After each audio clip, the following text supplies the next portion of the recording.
Like what we do? Consider supporting the channel by becoming a Patreon member. The link is in the description below. And as always, please enjoy the story. Cold and covered in mud, Blake shivers as he stands in the front doorway. "Ah, kid," Steve says, comforting his son as he hangs up his jacket. "Try not to take it too hard." Scrunching his face as tears form behind his eyes, Blake swiftly looks away. "Let's just face it," he replies angrily, forming fists as tears run down his face. "I suck at soccer."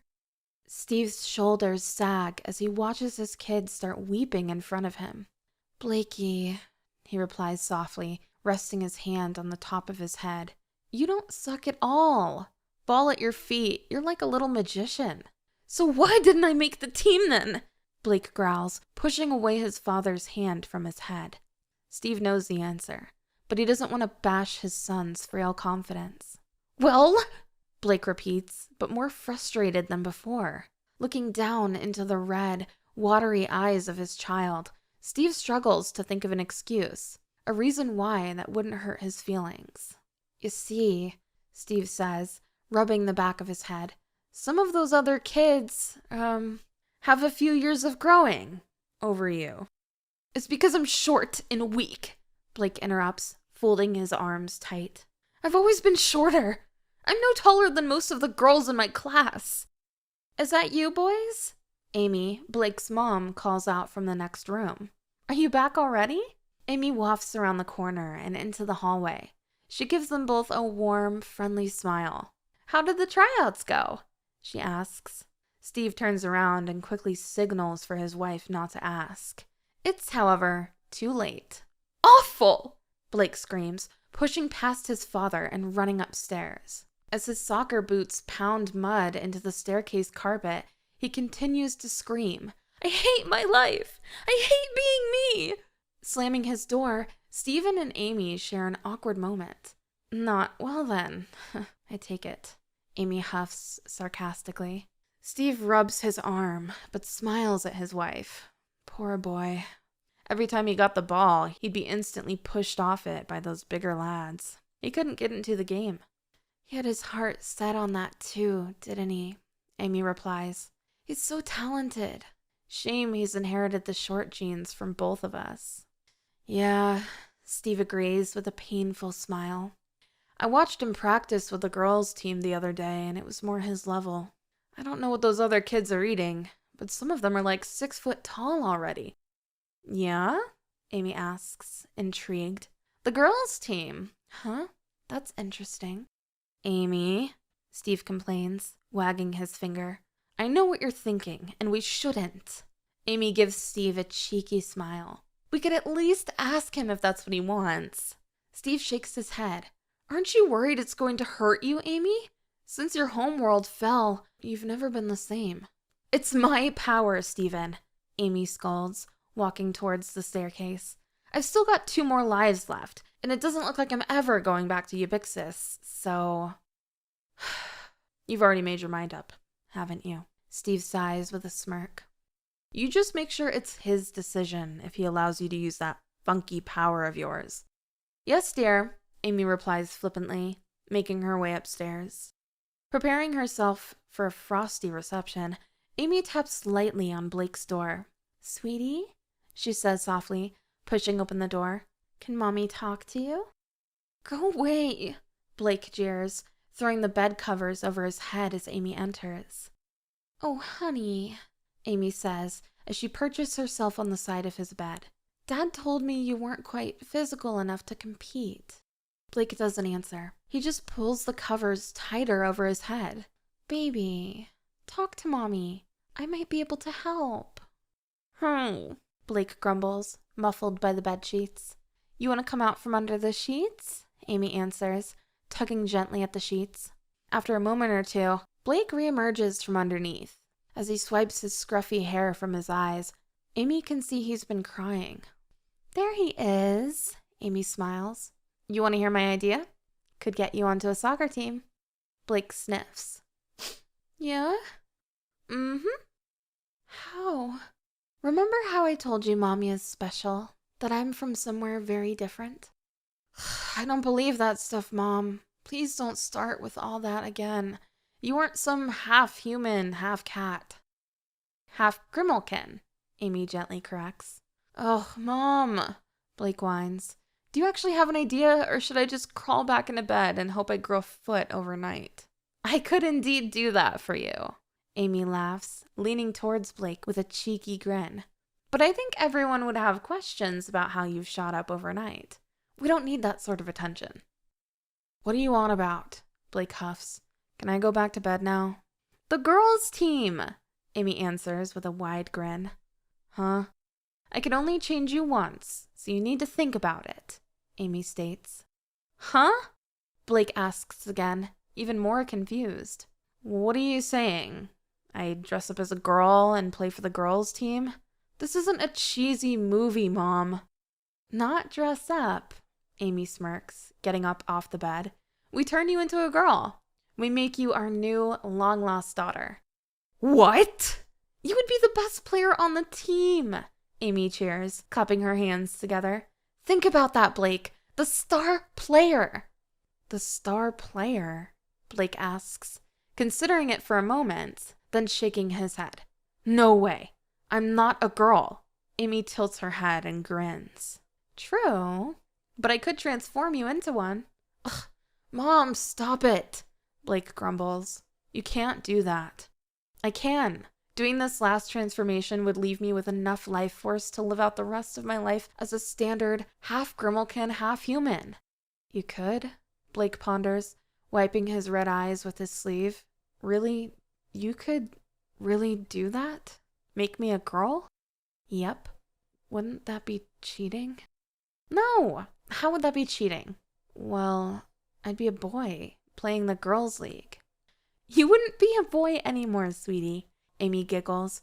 You'd be very much a run-of-the-mill, normal girl. Well, one that's a quarter Grimmelkin, of course. What about my friends?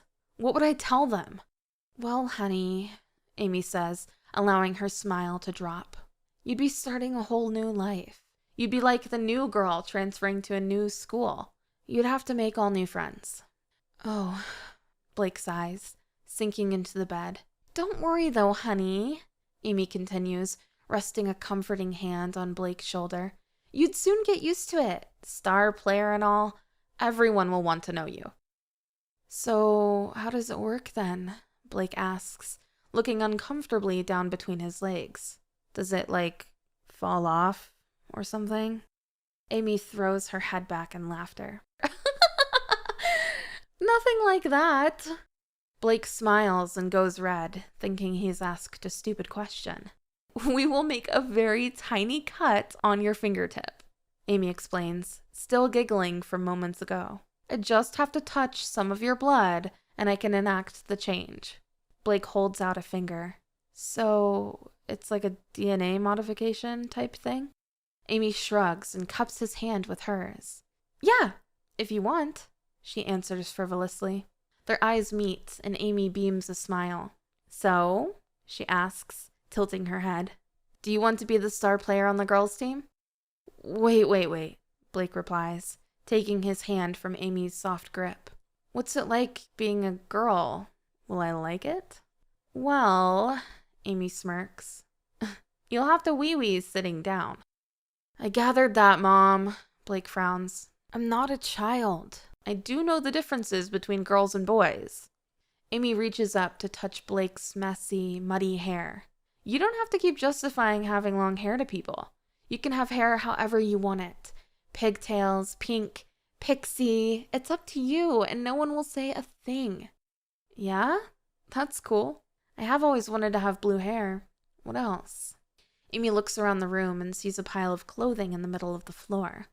You'd be able to dress how you please without judgment, too, she remarks, touching Blake's soccer jersey. You could wear pretty dresses and heels, or you could wear athletic gear. It would be totally up to you.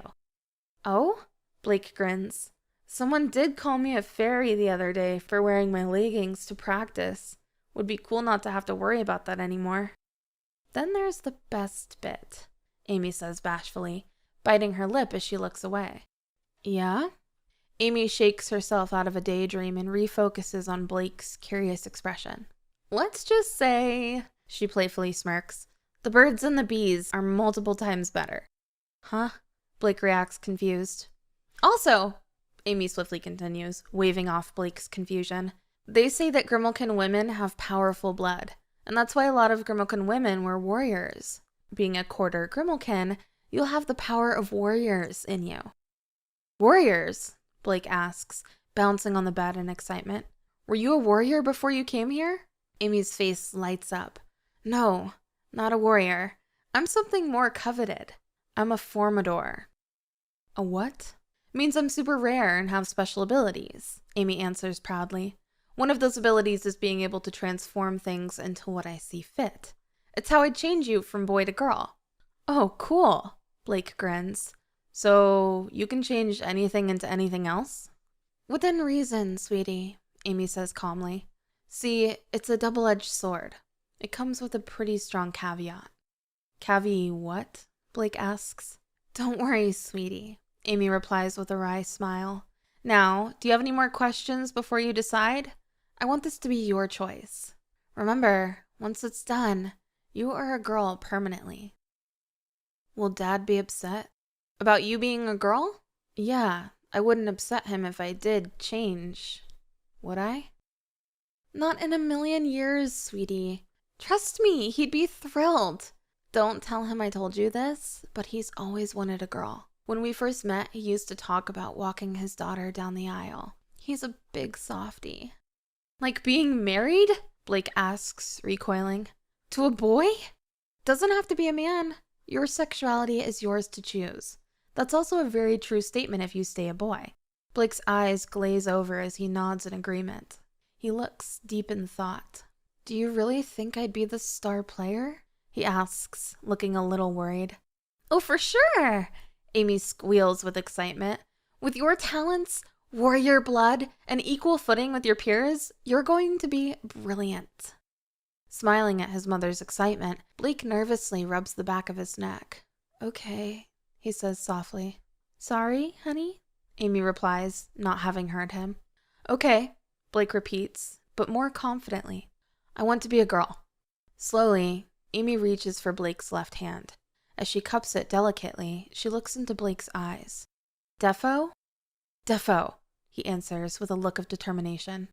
In one swift motion, Amy pricks her son's fingertip with a sharp fingernail. A tiny drop of blood pools from the small cut. Done, Amy smiles. Taking his hand from his mother's grasp, Blake pats between his legs. I'm still a boy. Amy pulls a silly face. Ah, your mother wasn't the strongest of Formadors. My transformations can take a few hours, sometimes longer. I'd say if you get an early night, you should be a girl by morning. Blake starts looking worried. Is it going to hurt? I can't really remember. It's been a long time since I transformed myself into a full human. I'd say it's just a little uncomfortable at its worst. Transformed into a human? Blake questions, leaning forward. What does a Grimalkin really look like? You've told me so many stories, but I've never actually seen one. Amy pats Blake gently on the head as she stands up from the bed. We just look like regular Earth cats in this world. You see, the two worlds are very different. That's why humans couldn't visit Yibixus. Oh, Blake replies, a little disappointed. I do hope one day you could see it, Amy replies, smiling through the pain of her lost home. Anyways, you should really say goodbye to your friends while you can. This is the last time you'll be this version of yourself. Best tell them you're going to live with your family in Australia or something. That's kind of lame, Blake frowns. Maybe my friends will like the girl me? Once your chest starts filling out, I'd bet on it, Amy laughs. Now, come on, let's go tell your father the good news. The next morning, sitting quietly in the kitchen, Steve sips on his morning coffee. He's waiting patiently for his wife and new daughter to come downstairs. Steve's a little nervous, having not seen Blake's transformation yet. Having heard the sounds of excitement early this morning, it's obvious that Blake is not upset about swapping genders. Are you ready, Steve? Amy calls out from the hallway. Close your eyes. Closing them tight, Steve hears the two scurry into the kitchen. Can I open them? Yeah, Amy squeaks. Opening his eyes slowly, he sees Blake and his wife standing off to the side. Trying to take it all in, Steve focuses his attention on Blake. Blue hair? Steve questions. Blake goes a little red and starts fiddling with his fingers. Yeah, blue hair, Amy squeals. Isn't our daughter pretty? Reaching across to touch Blake's chin, Steve lifts her face to look deep into her eyes. Oh, defo pretty, he answers with a smile. She's still got my eyes, though. Blake grins up at her father, pleased. Other than the blue hair, Steve remarks, patting Blake on the head. You kinda still look the same. Maybe a little skinnier. How do you feel? I feel very different, Blake replies, looking down at himself. Your school uniform appears to still fit, Steve replies. It's not quite correct for girls at your school, but it's good enough. Amy walks around from behind Blake and leans against the kitchen counter. We're going to have to pick up a few bits tonight, Amy states. Skirts, tights, and other feminine essentials. Amy leans down to whisper in Steve's ear. She's going to need bras, I think. Her body is going to start filling out real soon. Mom, Blake moans, looking worried. We still haven't decided on my name. Oh yeah, Amy grins, standing straight. Well, what girls' names do you like? Sophie's a pretty name, Blake replies. Oh God, no, Steve interrupts. I knew a Sophie and she was horrible. Blake looks down and thinks hard. What about Alex? Alex, Amy queries.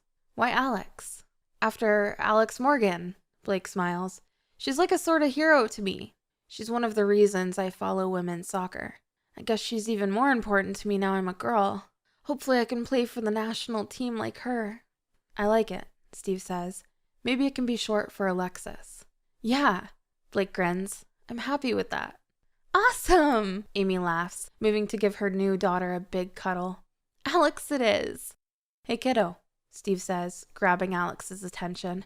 It's going to take me a little while to get used to you being a girl now. Just an apology in advance if I refer to you as Blake or as he. That's okay, Alex grins as Amy lets go. It hasn't really sunk in for me yet either. I can still kind of feel it down there. It's really weird. Oh? Steve reacts, raising an eyebrow. It's like it's gone up inside me, Alex remarks, making a hand gesture to help explain. Going to the toilet kind of still feels the same, but you push from within. Not sure if that's normal. Very normal, Amy laughs as Alex and Steve quickly join in.